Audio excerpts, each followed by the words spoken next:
Para hacer como una pequeña introducción, veía recién los logos, iPago, FinTech, Visa, Marca, Coinac Banco. Cuando hablamos de la nueva dimensión del sistema financiero, seguramente vamos a coincidir que cada vez es más complejo, ¿no? Tenemos entidades financieras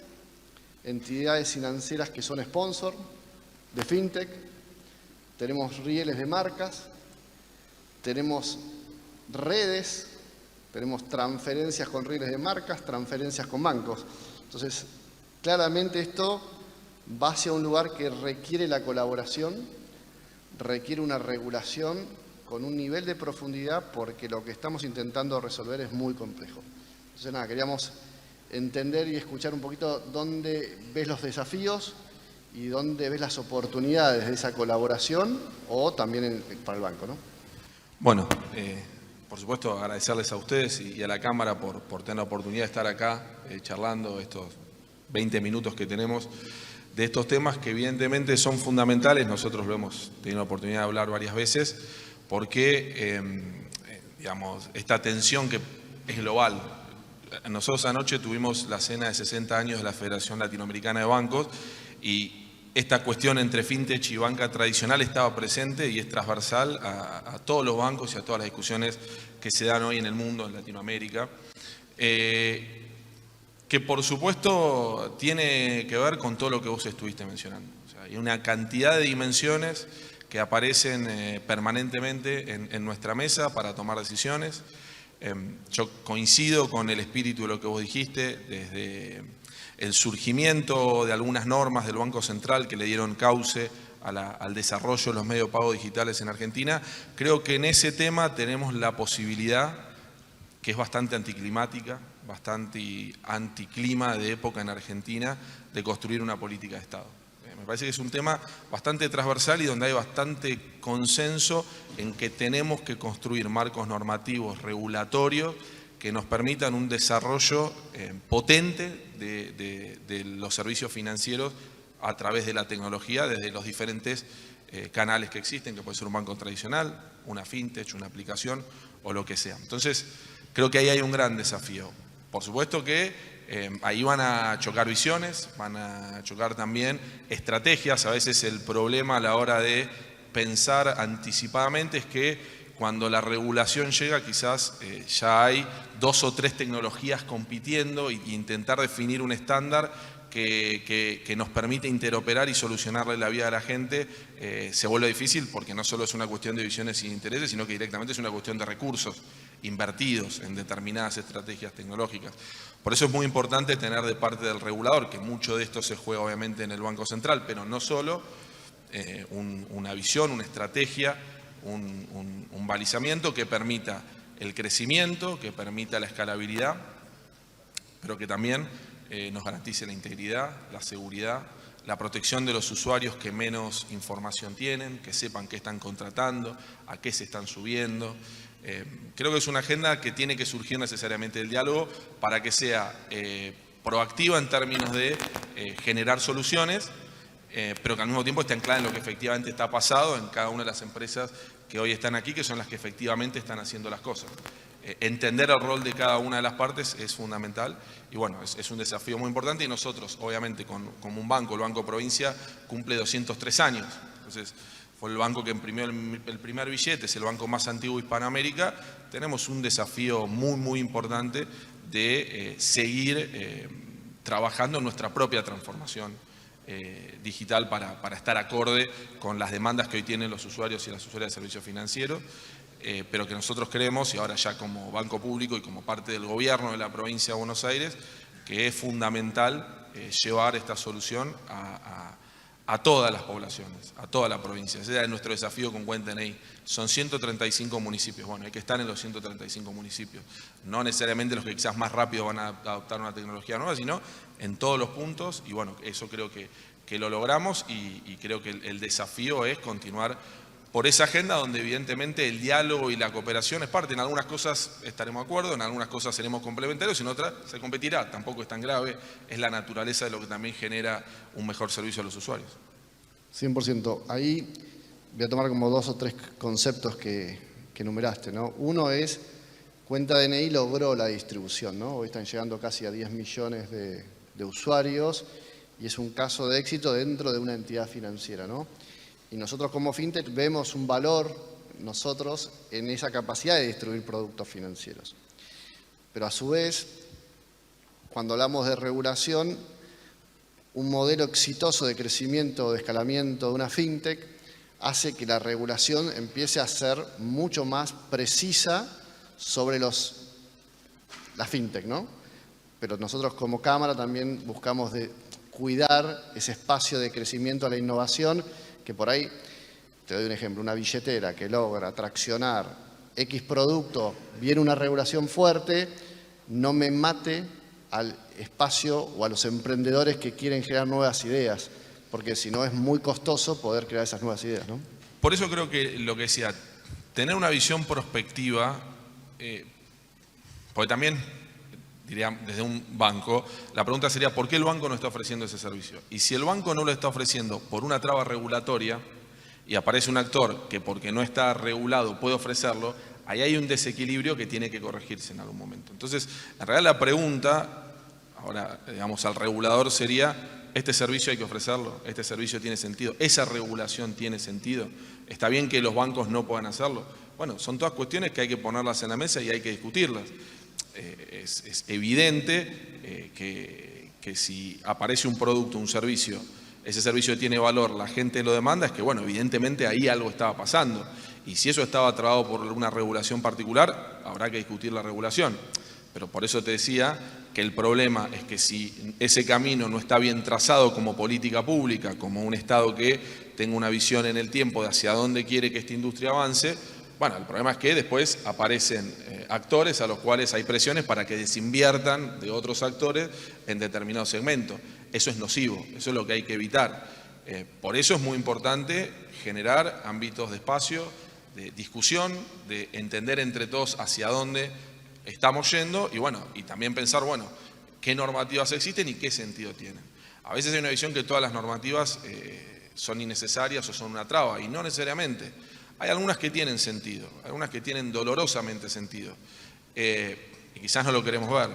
Te doy un ejemplo concreto. Sentite libre. Pero por fuera de agenda y va a ser polémico, vamos a polemizar un poco, pero es la desregulación del mercado de autopartes en Argentina está generando un problema de seguridad con el robo de autos. Lo vemos todo y la estadística es clara. Ahora, ¿por qué se regulaba la transferencia de autopartes en Argentina? No es porque había un burócrata, como algunos piensan, que un día se despertó y dijo, trabemos esto, sino porque Argentina tiene un problema de histórico de inseguridad por robo de autos, desarmadero y reventa. Y por eso vos vas y tenés que a tu auto ponerle toda la patente a cada una de las autopartes. Y eso disminuye el delito. Entonces, este ejemplo está fuera. Pero de vuelta, a veces hay un prejuicio ideológico por la regulación. Y sin regulación tampoco construimos una política pública que sea consistente en el tiempo. Y eso también puede cambiar al calor de los cambios en los ciclos políticos. Entonces, acá creo que todos los sectores entienden que, primero que esto es una cuestión transversal. La tecnología, me gustó la definición, yo venía pensando y no lo tenía tan en claro, por eso me quedé, ¿qué se define fintech? Es una cuestión que siempre me da vuelta, porque en definitiva un banco también es una fintech. ¿Dónde termina y dónde empieza uno? Si en definitivamente nosotros también ofrecemos, ¿cómo es lo que dijo recién? Ofrecer productos y servicios financieros a través de la tecnología, creo que algo así. Bueno, entonces seremos una gran fintech. Entonces, hay una complementariedad natural. Paco Manrique en el FinTech Forum en octubre del año pasado dice, yo trabajo en una FinTech hace 25 años y hablaba de los bancos, ¿no? Yo creo que hoy la palabra FinTech quedó obsoleta, sino lo que tenemos que hablar desde la nueva industria financiera. Yo creo que antes hablar de la FinTech era una empresa que se focalizaba con tecnología a un producto. Y hoy hay muy pocas FinTech que estén resolviendo un solo problema, sino empiezan a evolucionar a resolver varios problemas. Entonces, comparto que por ahí la palabra FinTech quedó media obsoleta y nosotros lo que estamos intentando fomentar es esto, la nueva dimensión o la industria FinTech que agrupa entidades financieras, proveedores de tecnología con foco en finanzas y las FinTech tradicionales que podíamos decir, ¿no?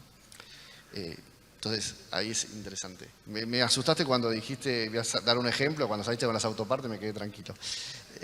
Tengo otros, pero no. ¿Querés tirar uno de...? No, a ver, cada vez que se discute un estándar, ¿dónde convive nuestra estrategia, la del banco, y en tanto banco público y mi rol de funcionario público, nuestra idea más de último objetivo, que es el desarrollo de un sistema de medio de pago interoperable, gratuito y escalable que le simplifique la vida a la gente por fuera del banco? Bueno, todas nuestras soluciones de diseño siempre fueron interoperables, siempre fueron, tanto cuenta en como cuenta en e-comercio, el principio que tiene que ser es operás con todo el ecosistema. Ahora, después hay que definir estándares, y la definición del estándar de un tema que para vos es muy sensible, que es el PST, el QR, y cómo se iba a definir qué tecnología, llevó mucho tiempo, y para nosotros, ahora digamos como banco, era todo un problema porque hablabas con diferentes partners que estaban desarrollando una determinada tecnología QR que no dialogaba con el resto del ecosistema. Entonces casi te obligaban a definir un cable. Y nosotros decíamos, todo tiene que ser interoperable. Ahora, si acá no hay desde el Banco Central una definición clara de cuál va a ser el estándar o cuáles, vamos a perder mucho tiempo en poder desarrollar esa interoperabilidad. Entonces, el primer problema es que si ya hay tecnologías desarrolladas, empieza el problema. Bueno, ¿a cuál le decís que desinvierta? Porque después aparece la presunción de que si elegís un estándar estás jugando para un determinado actor directamente de los que están en competencia. Bueno, que convivan los dos. ¿Pueden convivir los dos? ¿Cuánto tiempo lleva? ¿Qué desarrollos hay que hacer para que luego podamos construir esa interoperabilidad? Es mucho más fácil si al principio del camino se pensaba que este era un camino para desarrollar, y allí se discutía un estándar para después el que tenga la solución de menor costo, más eficiente, sea el que se contrate o que haya varios compitiendo. ¿Se entiende? Entonces, ahora, por ejemplo, se discute con el medio de pago en el transporte, ¿no? Hay una regulación, hay un conjunto de alternativas. Bueno, ¿hacia dónde vamos? ¿Cuál va a ser el estándar? ¿Cuáles van a ser los estándares? A veces lleva más tiempo porque se empieza a discutir a mitad de camino. Ese es el problema que veo muchas veces. Y bueno, a veces obviamente es difícil empezar a discutir el momento cero, vamos a hacer tal cosa y vamos para allá, eso también es evidente, pero bueno, ahí hay una tensión importante. Yo ahí tengo una opinión, te metiste en un tema lindo. Nosotros, cuando vos ves los modelos regulatorios, te doy un ejemplo, vos tenés el modelo PIX, Brasil, donde el Banco Central no solo define la regulación, sino invierte en tecnología. Cuando invierte en tecnología, la definición del estándar está en un instrumento tecnológico. Pero hay una inversión del Estado en definir esa política pública, la regulación y la tecnología. Entonces, vos podés ver el ejemplo de PIX, de que tracciona, porque te querés conectar, querés hacer transferencias inmediatas, este es el estándar. Lo nuestro en Argentina o en la mayoría de los países de Sudamérica es: yo defino una regulación, un espíritu, la inversión viene del mundo privado. El mundo privado ya empieza a defender intereses económicos. Y más cuando rompes por ahí status quo que empieza a hacer que ese sea un nuevo gran negocio, ¿no? Entonces, sí, la realidad, la respuesta es: hace varios meses que venimos intentando definir esos estándares, pero tiene que ver con eso, con modelos de regulación. Sin duda, además, no lo iba a decir yo, pero el caso de PIX y de cómo PIX, porque ahí sí, cuando el Banco Central de Brasil define el estándar, invierte en tecnología y cumple un rol estratégico, no solo hizo eso, sino que hizo desinvertir a los bancos que estaban yendo a WhatsApp Pay.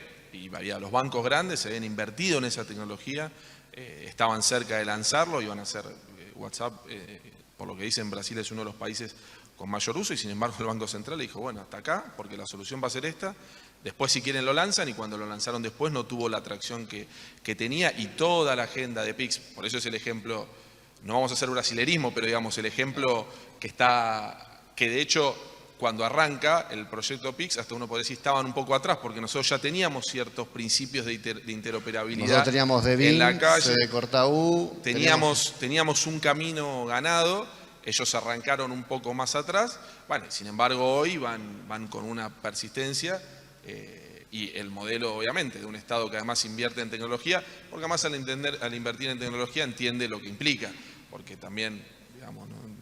yo estuve en el Banco Central, así que tampoco quiero sonar mal con lo que voy a decir, pero ¿viste? Te sacan una normativa y te dicen tenés que hacer tal cosa, tal desarrollo tecnológico y tenerlo disponible para los próximos 2 meses.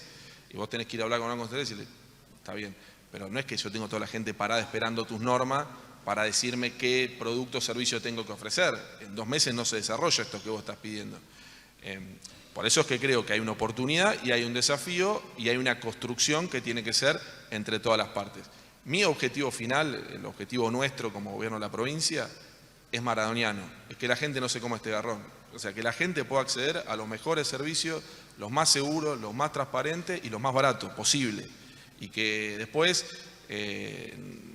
todavía se da, de acuerdo, porque cuando se empezó a discutir el QR justamente queríamos evitar algo que está pasando, bueno, mi visión, lo que intentábamos aportar era que la gente no entre a un local y haya 8 QR y, bueno, ¿con qué pagás? Y entonces el mostrador con 10 QR.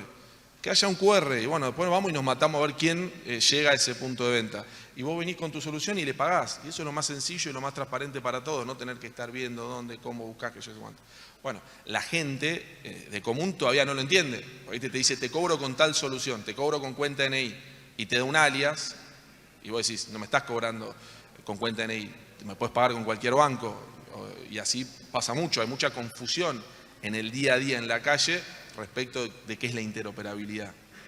Te cobro con alias, te cobro con QR, y sin embargo te dicen una marca puntual. Entonces, en ese sentido, a otras experiencias que tuvieron otra trayectoria, empezamos a quedarnos, me parece, un poquito atrás, y a complicar y ensuciar lo que deberíamos estar solucionando. Sí, sí renegamos bastante, pero yo creo que tiene que ver con un proceso de madurez de todos, ¿no? Es decir, de entender cuándo estoy definiendo un modelo de negocio y cuándo estoy definiendo un producto para lograr mayor eficiencia. Yo creo que hoy el foco de todos está en cómo aprovecho la oportunidad, el contexto de Argentina para lograr mayor market share, pero en algún momento vamos a tener que empezar a conversar sobre la eficiencia transaccional, porque el negocio sigue siendo muy fino y sobre todo en el pagos, que es uno de los paneles que viene ahora. Es insostenible los modelos de negocio si no son eficientes, ¿no? Sí, lo que pasa además en Argentina, por nuestra propia historia macroeconómica, muchas veces toda la discusión, tanto de los bancos como si querés la fintech, haciendo esa separación que ya definimos que es bastante artificial, está muy centrada en la transaccionalidad. Y sin embargo los servicios financieros, la transacción es una parte que genera mucho volumen, pero relativamente chica y de se supone, bajo rendimiento, porque si a eso le pones un costo más grande, hay una tecnología mucho más vieja que era el papel impreso. Si eso es muy caro, pero todos los otros servicios de inversión, donde ustedes tienen, vos cuando te pones el gorro, no el de la cámara, sino el otro, tienen una trayectoria grande, el otorgamiento de productos de crédito, todo lo otro que identifica al sistema financiero, nosotros, digamos, si uno lo ve en términos macroeconómicos agregados, estamos bastante atrás. Y ahí hay muchísimo para discutir, para crecer, muchísimas oportunidades, siempre condicionales en el entorno y obviamente en las definiciones de política económica, pero que le dan una dimensión, o sea, nos dan una potencialidad muy grande. Y ahí lo importante es tomar nota de la experiencia, por eso la importancia de este tipo de encuentros. Si algo podemos tomar nota de lo que pasó justamente con los medios pagos y lo que estuvimos charlando es, bueno, intentemos construir marcos regulatorios amplios, flexibles, pero que al mismo tiempo permitan crecimiento, permitan innovación y que nos den escalabilidad y que después no estemos discutiendo intereses económicos puntuales o lobbies sectoriales, porque la discusión está trazada por eso hoy. Y eso obviamente genera tensiones que además son después tiene una manifestación política, cuando tiene una manifestación política, más difícil es poder resolver algo de forma eficiente. Comparto. Bueno. Y eso lo digo yo que soy político, o sea, no me estoy sacando de la discusión, lo que estoy diciendo es, después se genera una complejidad grande cuando la conversación de algo que es un problema tecnológico o regulatorio de una industria en particular, cualquier sea, se convierte en una discusión política en ese plano. Eso nos lleva a otro territorio. Y como te decía, creo que la experiencia, o sea, el desafío a los bancos, y yo no soy banquero, digamos. Yo tengo la oportunidad ahora de dirigir un banco público, pero no está ahí en mi vida. Por fuera de eso, digamos, lo que hizo toda esta disrupción innovadora fue pegarle una cachetada a los bancos, porque muchas de las cosas que pasaron los bancos las podrían haber hecho y nunca se ocuparon porque cuidaban un negocio cerradito, protegido y altamente rentable. Bueno, vino alguien por el costado y le dijo, esto se puede hacer. Nuestro desafío como banco público cuando empezamos, cuando llegué yo, que fue en 2019, era, bueno, vamos a caminar ese camino, vamos a transitar ese desafío desde la banca pública, a demostrar que podemos ser innovadores, que podemos ofrecer productos financieros tecnológicos de calidad, sin perder nuestra esencia, de un banco cercano, de un banco comprometido con la realidad del pueblo de la provincia de Buenos Aires, un banco que tiene otros valores, que tiene otros desafíos, que tiene otras realidades que atender. Nosotros, no sé, esta semana estuvimos hablando y nosotros lo que pasa en Bahía Blanca no solo nos ocupa y nos conmueve, sino que tenemos un rol de banco público muy concreto, que es ir a dar una respuesta ahí, una respuesta que si uno lo mira económicamente, digamos, no pasa por ese lado. Y ese es el valor intrínseco que nosotros creemos que tiene la banca pública, ese era el desafío, y creo que a futuro encontrar los puntos de acuerdo, los puntos de discusión y fundamentalmente unos marcos normativos eficientes, con la experiencia pasada, nos permitiría a veces perder tiempo en la otra discusión, que se pierde mucho, porque cuando se discute interés económico nadie quiere ceder y ahí se pierde mucho tiempo. Totalmente de acuerdo. Ahí para cerrar, Juan, como mensaje a la industria fintech, ¿no? Como banco, ¿dónde ves las oportunidades? Hace un ratito tomábamos un café y charlábamos, decías, hoy yo veo a ciertas fintech como aceleradores de mi estrategia de transformación digital. ¿Qué te estás imaginando en los próximos 2 o 3 años con el banco y esa colaboración con la fintech, como para las fintech que están acá, se puedan acercar y puedan trabajar en forma conjunta, ¿no? ¿Qué oportunidades ves?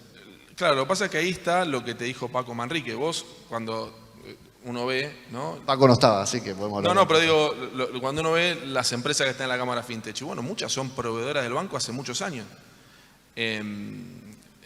Lo que pasa es que, bueno, antes tradicionalmente trabajaban para los bancos y ahora le compiten a los bancos en algunos segmentos. Y eso genera alguna tensión. Pero, obviamente, nosotros, por ejemplo, más que duplicamos la cantidad de clientes del banco, ¿no? En 4 años. Superamos los 10 millones de clientes en usuarios en cuenta NI. Bueno, nosotros de repente tenemos una capilaridad inédita para el banco. Saber cómo trabajar esa nueva realidad, la originación de productos nuevos para un público que no se comporta con la metodología tradicional que el banco solía aplicar y hacerlo en el tiempo que hoy demanda el mercado y que demanda la gente básicamente, es un desafío que excede al banco puntualmente. Nuestro rol como banco público sí va a ser proteger el interés del banco, porque es un bien público. Nosotros entendemos que en la administración de lo público hay que cumplir un rol que es político, pero lo tenemos que hacer siempre protegiendo lo que es de todos, que es el balance del banco, ¿no? Entonces, cada oportunidad de negocio que nosotros desarrollemos tiene que complementar los dos intereses. Y esto sí es importante. Muchas veces algunos que cuando se acercan tienen muy en claro el interés que está buscando esa empresa de desarrollar algo con nosotros. Tus 10 millones de clientes. Bastante menos tienen en claro qué genera eso en el banco, en términos de que el banco aprenda, que el banco incorpore esa tecnología y que el banco tenga un caso de negocio que después nos permita cumplir todos los otros roles que nosotros tenemos que cumplir.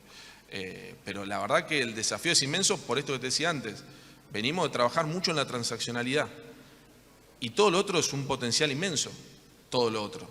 Y bueno, para nuestra solución, tanto Cuenta NI como nuestra banca móvil o digital, el potencial de tener 10 millones de clientes es inmenso, porque además muchos cuando uno los mira tienen muchísima capacidad de desarrollo.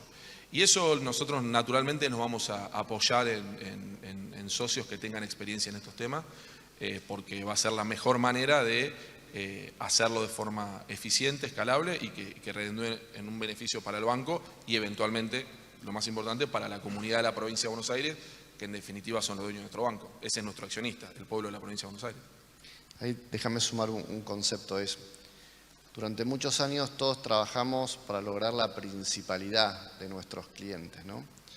Y de la misma forma que logramos procesos de onboarding y que nuestros clientes puedan ser clientes rápidamente, ese proceso de onboarding te permite cambiar de banco.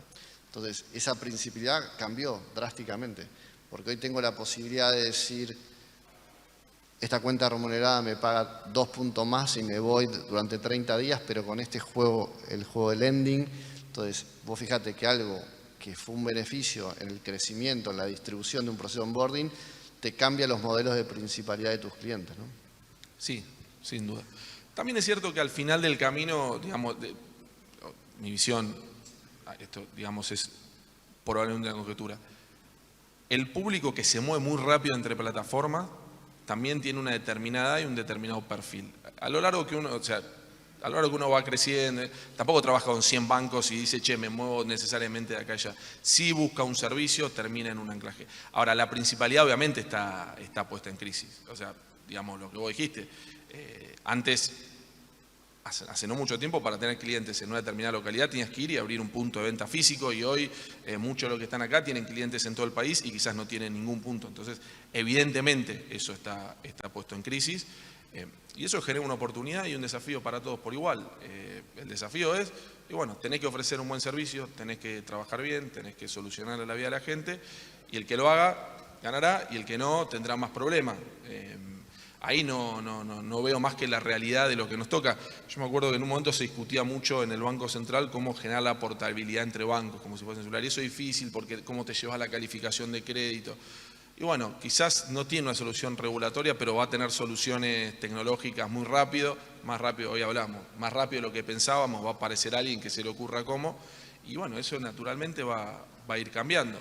Pero si redunda en mi preocupación con la industria de medio pago como política pública es que no genere una nueva exclusión, algo también estuvimos hablando hoy.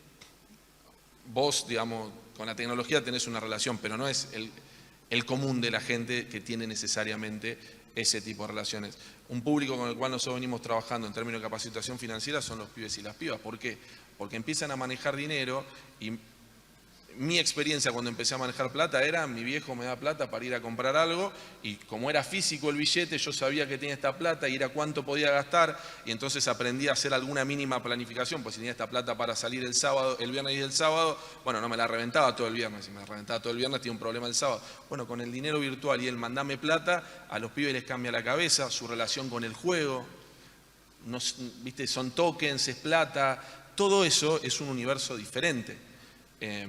Y lo que nosotros tenemos que hacer es, bueno, como siempre, que esa innovación llegue, pero ojo, porque del otro lado, la gente que está en situaciones de exclusión de algún tipo puede ser víctima de abusos muy profundos y también históricos del sistema financiero, no necesariamente de todo el sistema financiero.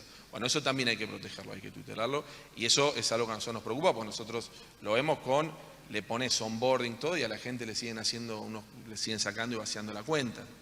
¿Entendés? Y eso es una preocupación importante. Evolucionó el cuento del tío al mundo digital y va a seguir pasando. Y le pones biometría en cada uno de los pasos y intentás, y bueno, y pasa.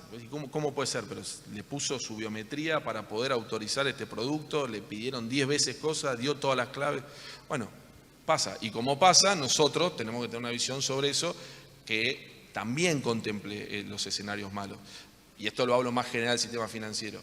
La discusión en regulación del sistema financiero es compleja porque cuando vos prevenís una crisis no la vio nadie, entonces parece que la regulación es excesiva. Pero las crisis financieras a nivel global y bancarias son las más costosas para la economía. Cada vez que se produjo una crisis financiera o bancaria por falta de regulación, destruye a toda la economía en su conjunto. Ergo, siempre hay que trabajar para evitar que el sistema financiero cometa excesos, porque lo que está afectando es al conjunto de la sociedad. Bueno, esos son roles distintos, no es el rol necesariamente de una empresa puntual, es el rol del regulador, y como hemos estado hablando a lo largo de toda esta charla, ahí hay un camino muy importante para hacer, y creo que todas las visiones aportan y que